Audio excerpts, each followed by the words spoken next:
A gold bangle is sitting in a shoebox at an estate sale this weekend, tagged at $6. Every person who picks it up will set it right back down. They will not find a 14-karat stamp, decide it must be plated junk, and move on. Some will say it out loud. You can tell it's fake. Almost every one of them is wrong. Because every marker that makes vintage gold look fake, the warm yellow, the matte finish, the hallmark in the wrong place, is very often the exact marker of something genuinely old and genuinely valuable. Mall counters trained us to believe real gold is shiny, stamped, and readable at a glance. That belief walks past real money every single weekend. By the end of this video, you will know which vintage gold jewelry brands to look for, why each piece gets ignored by people, and what each is worth. Build one habit now. Turn the piece over and read the back. An unsigned brooch is usually worth a few dollars. The exact same brooch with the right name can be worth hundreds or thousands. Nobody selling new jewelry has any reason to tell you that. So let's start with the vintage gold jewelry brand most likely in your inherited box and work up to the name that has fooled more buyers than anything else on this list. Number 7. Napier. Napier is in almost every inherited jewelry box in America, which is exactly the problem, because the company was everywhere. Sold in department stores and worn by millions of women through the 1960s, 1970s, and 1980s, the assumption is that common automatically means cheap. That assumption is wrong almost every single time. Napier had been manufacturing jewelry since the 1800s, which gave the company decades of metalworking experience that showed up directly in the quality of its output. The gold tone finishes Napier used during its prime design years were not the thin, flaking wash of color that falls off inexpensive modern pieces after a single season. They were engineered to last, and a great many of them have. A Napier chain from 1972 that still sits with a warm, even, unflaked finish today is not sitting that way by accident. Something was done right at the time of manufacture, and that quality is exactly what collectors are paying for now. The piece that gets donated without a second thought most often is the large sculptural statement necklace. Chunky gold tone links, bold geometric pendants, oversized cuff-style bracelets that look too big and too loud to a modern eye trained on delicate minimalism. People inherit them, hold them up once, decide they are relics of a taste that is not theirs, and drop them into the donation bag without reading the back. That is the exact mistake. What to check? The Napier name is stamped clearly, usually inside an oval cartouche on the back of the clasp or on the reverse of a brooch. As a reliable rule with this brand, the bigger, bolder, and more aggressively sculptural the piece, the more a collector is willing to pay for it. A modest signed ring or simple pendant might bring $30 to $60. The large statement necklaces from the peak design years, particularly the 1970s and early 1980s, the ones that look the most dated to an untrained eye, have sold well over $200. Rarer figural brooches and the earlier, more ornate designs from the 1940s and 1950s push significantly beyond that when the right collector is bidding against another one who knows exactly what is on the table. Napier is the brand that teaches the entire lesson of this video in a single piece. The value was never in whether the piece matches your personal taste today. It was always in the name stamped on the back. And that name is worth 5 seconds of looking before anything from that box goes anywhere near a donation bin. Number 6. Monet. Monet built its entire reputation on one thing most people do not expect from costume jewelry: genuine, measurable, engineered quality. The triple-plated gold tone finish the brand used during its strongest decades was specifically designed to mimic the color and warmth of real gold and to hold that finish for generations rather than seasons. And that quality creates an almost perfect trap for the people who inherit Monet pieces today.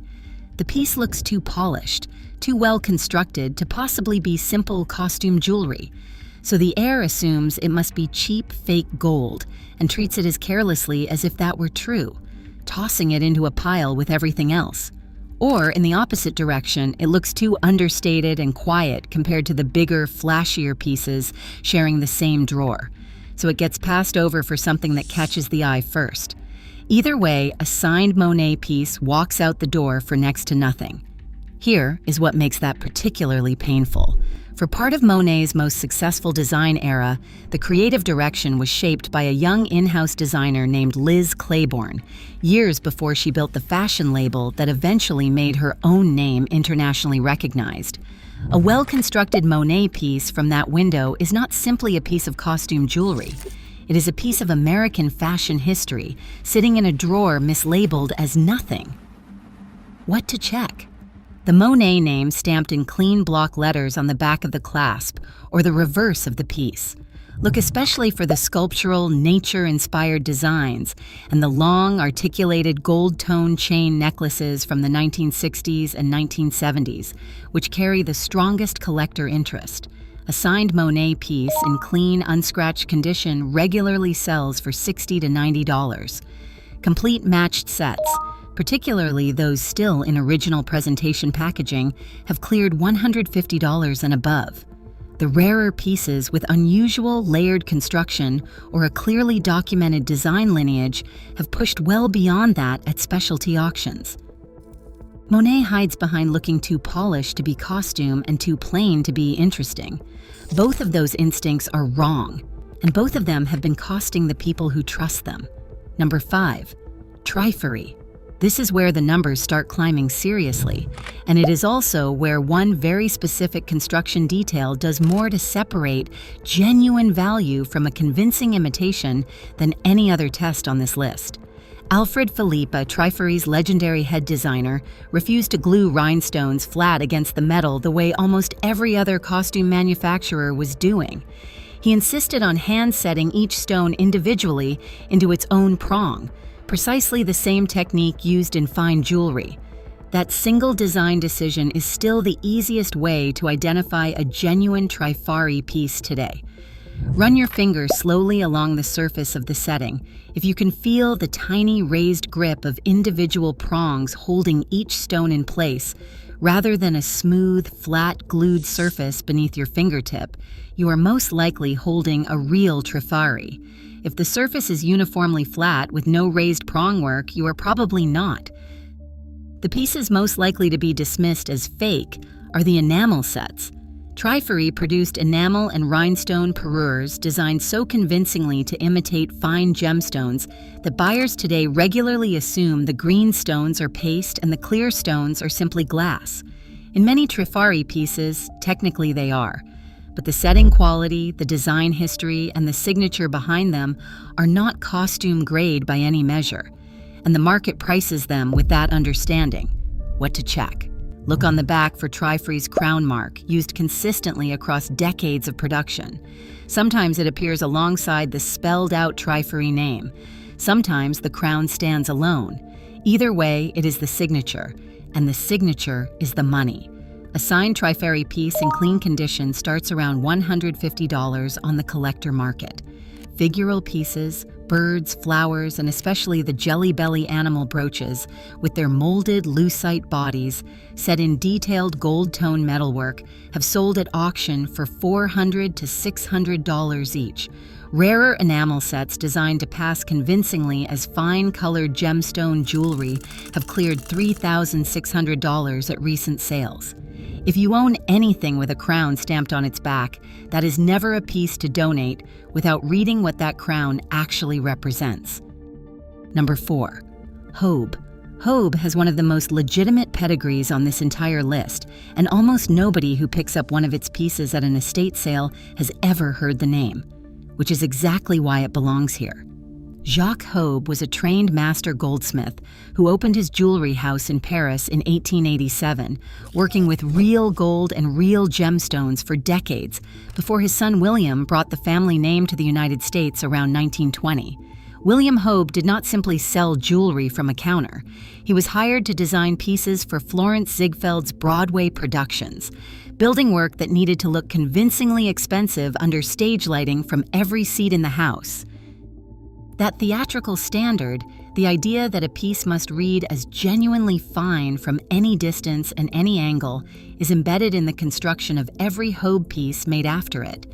The problem is that most people see elaborate gold-tone metalwork set with richly colored art glass stones and immediately conclude it is costume. The stones are not real. The metal is not gold. Back onto the table it goes. But Hobe's construction standard was never costume standard. The setting work, the metalwork quality, the precision in the findings, all of it was executed at a level that the competing houses of the same era simply did not match. And pieces made during the wartime years, when metal shortages pushed the company into sterling silver settings rather than base metal, are particularly rare today, precisely because that window of production was so brief. What to check? Look for Hobe stamped in script on the back of the piece, sometimes alongside a sterling mark on wartime examples. The signature can be small and is easily missed on a casual glance, which is the single biggest reason genuine Hobe pieces walk out of estate sales unrecognized. A typical signed Hobe brooch and earring set sells in the $500 to $700 range at auction. The rare sterling period examples with hand-set colored art glass have climbed considerably higher when informed collectors are competing. If you have ever put a piece back because the stones look too colorful or too dramatic to be serious, flip it over first. That instinct has been costing you. Number 3. Vandel. Vandel is the name on this list that the largest number of people have walked past without knowing what they were looking at.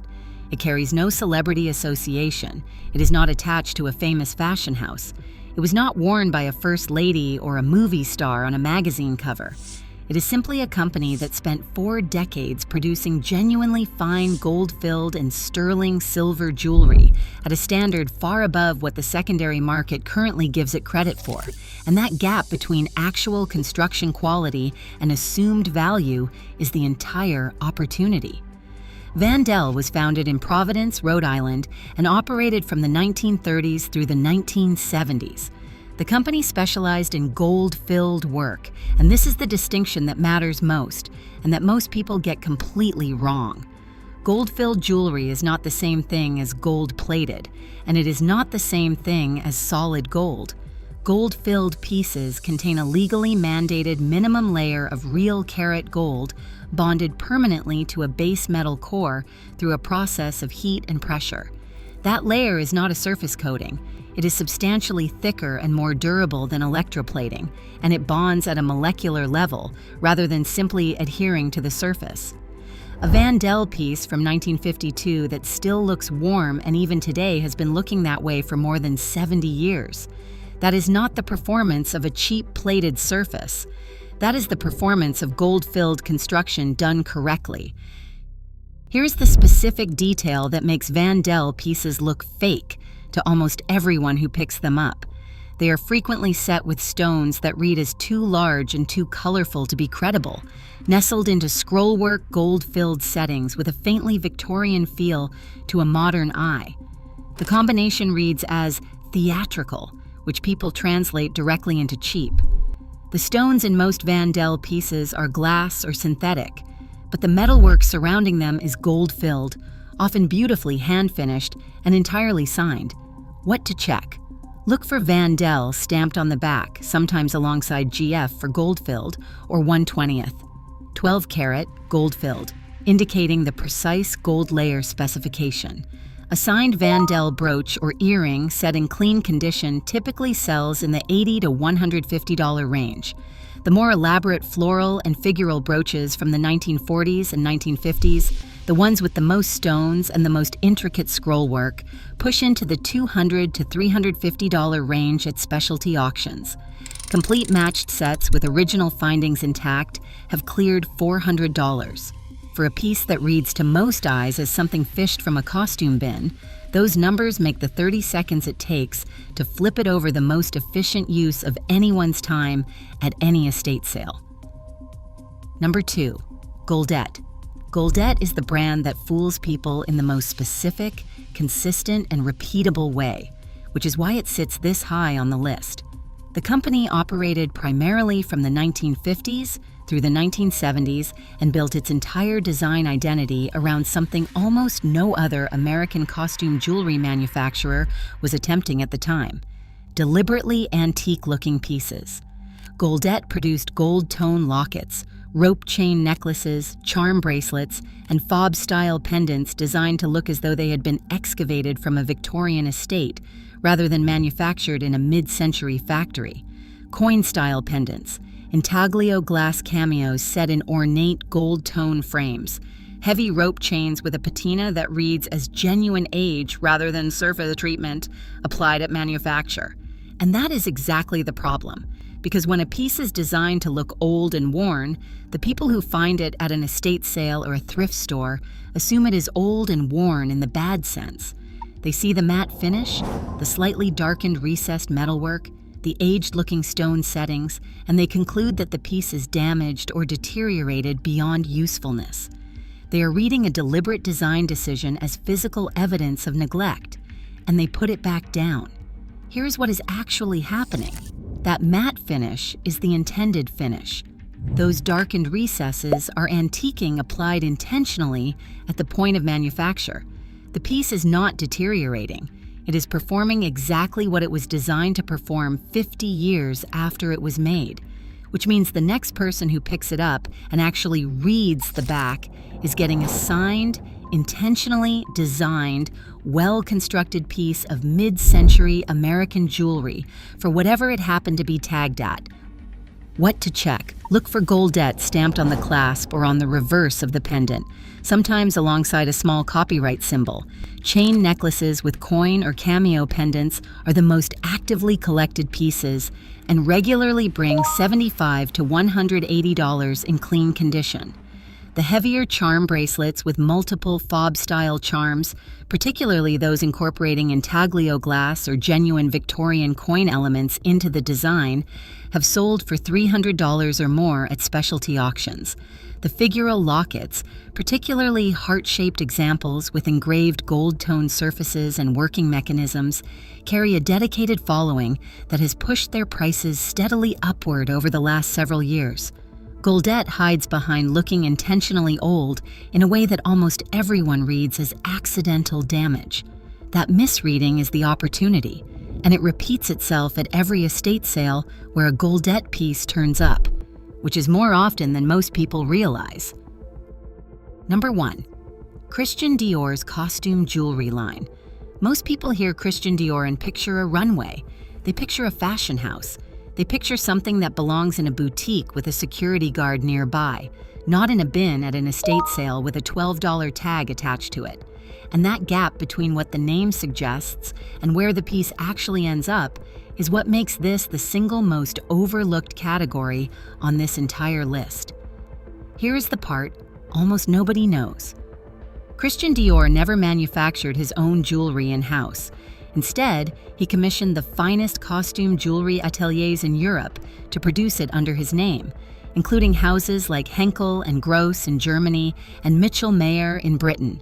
This means that a single Christian Dior signature on the back of a piece can represent the work of several different world-class ateliers, depending on the year it was made.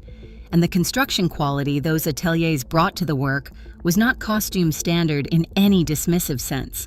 It was fine jewelry technique applied to costume materials, and the difference between those two things is vast. The specific detail that makes Dior costume pieces look fake to almost everyone who handles them is the rhinestone work. Dior leaned heavily on Swarovski Aurora Borealis crystal, the rainbow-shifting rhinestone finish introduced in 1955 that changes color depending on the angle of light hitting it. To someone unfamiliar with the material, that color-shifting quality reads as cheap iridescence, the kind of shimmer you see on a bag of craft store decorations. It is the exact opposite. Aurora Borealis crystal was a proprietary Swarovski finish developed in direct partnership with the Dior house, and it was set in Dior pieces with a level of precision that mass-market jewelry never received before or since. The other detail that fools people is the gold tone itself. Dior's gold tone settings from the 1950s and 1960s frequently carry a warmth and depth that reads as too yellow to modern eyes, conditioned by whiter, cooler contemporary jewelry metals.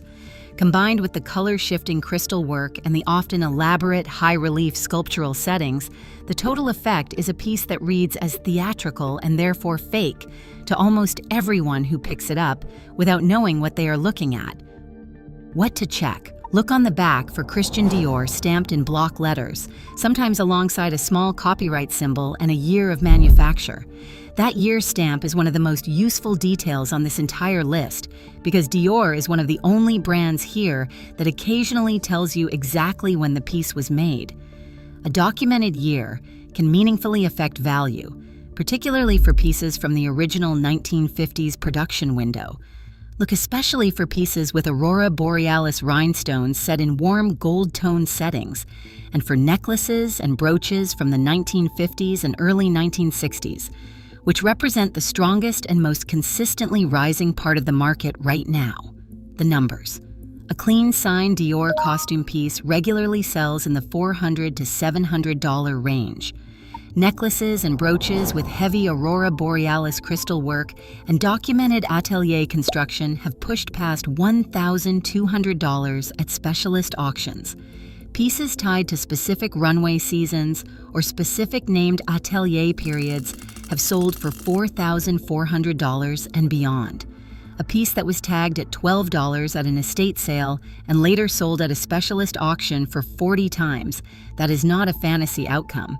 It is the regular result for someone who knew what to look for and spent 30 seconds reading the back. The lesson of the Christian Dior costume jewelry line is the sharpest version of the lesson that runs through this entire list. The piece looks fake because it was designed to imitate something more expensive than its materials. The rhinestones imitate diamonds. The gold tone imitates gold. The sculptural settings imitate fine jewelry construction, and because the imitation is so well executed, because the design ambition behind it is so high, it reads to the uninformed eye as theatrical overreach rather than genuine craft. That reading has been directing extraordinary pieces into donation bags for decades, and it will keep doing so for everyone who never learns to flip a piece over and actually read what is stamped on the back. So what actually links all 7 of these brands together? Every single one of them made jewelry designed to look like something more expensive than its materials.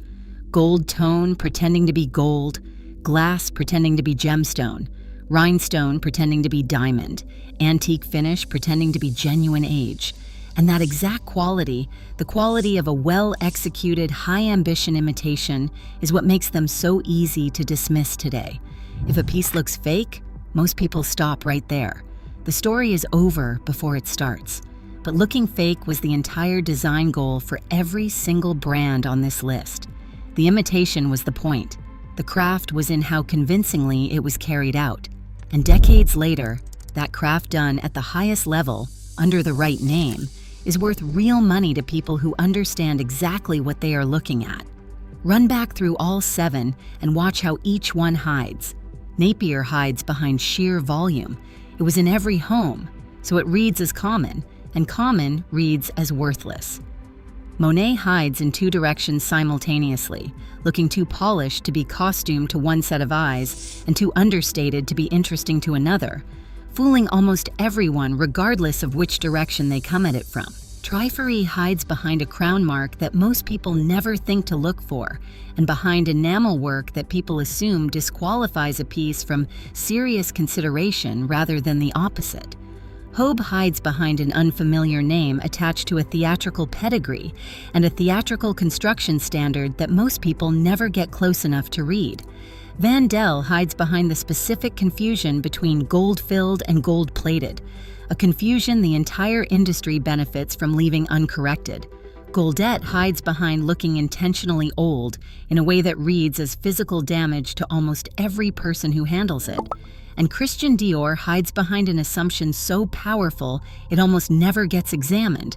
The assumption that a name this famous and this expensive could not possibly be sitting in a thrift store bin at $12. Every single one of them is hiding for a different reason. and every single one of them is found exactly the same way, by turning the piece over and reading what is stamped on the back. Now let me be completely honest with you, because that honesty is the only reason a channel like this is worth your time. Not every signed piece from these 7 brands is worth a fortune, and it would be genuinely dishonest to let you believe otherwise. Condition changes everything. Tarnish, missing stones, cracked enamel, a replaced clasp, or a broken finding can reduce a piece's value to a fraction of what a clean, well-preserved example brings at auction. Rarity matters just as much. A common mass-produced design, even from the most prestigious name on this list, may only be worth modest money if tens of thousands of identical examples came off the same production run. And on the more valuable names, particularly Trifari, Hobe, and Christian Dior, signatures have occasionally been added to lesser pieces or reproduced outright on modern items meant to deceive buyers.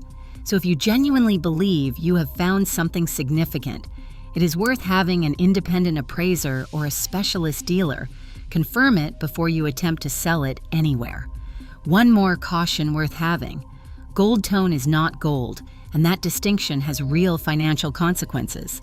Nearly everything on this list, with the exception of Van Del's gold-filled pieces and Hobe's wartime sterling examples, is gold tone base metal. That means there is no melt value in these pieces. You are not selling material. You are selling design, signature, and condition to a collector who values all 3. A gold tone piece from 1965 has essentially no scrap worth to a metal buyer, but it may have significant worth to a collector who has been looking for exactly that piece for years. Those 2 audiences live in completely different markets, and selling to the wrong one is how real money gets left on the table. But here's the arithmetic that makes all of this worth your time regardless. Picking up a piece, turning it over, and reading what is stamped on the back costs you nothing. No appointment, no fee, no formal training. Nothing but 30 seconds in decent light and the willingness to actually look. Selling a signed Christian Dior piece or a genuine Hobe brooch for $3 at a yard sale because nobody bothered to flip it over costs you everything that piece was actually worth. Those 2 risks are not remotely the same size, and you only have to do the math once to understand why. So the next time you are standing in front of an estate sale jewelry case, or you are going through an inherited box that has been sitting in a closet since a funeral nobody wants to think about, do not scan. Pick things up. Turn them over. Read the back. Give the pieces that look the most obviously fake the most attention, because on this particular subject, looking fake is very frequently the tell that something is worth stopping for. Tell me in the comments which of these 7 names you found in your own collection and describe the piece as best you can. I read every comment on these videos, and whatever else you do this week, do not let anything from that box go into a donation bag until you have checked the back.